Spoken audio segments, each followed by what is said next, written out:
The Red Badge of Courage is a Stephen Crane novel set during the American Civil War, narrating the story of Henry Fleming, a young soldier who dreams of heroism.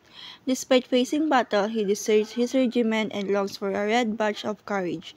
He encounters wooden soldiers and, after witnessing a friend's death and witnessing war's horrors, decides to redeem himself. Henry returns to his regiment, transforming from a fearful boy to a confident soldier. The Red Badge of Courage by Stephen Crane explores the harsh realities of war through the psychological struggles of Henry Fleming. The novel follows his journey from idealism to fear, shame, and a true understanding of courage.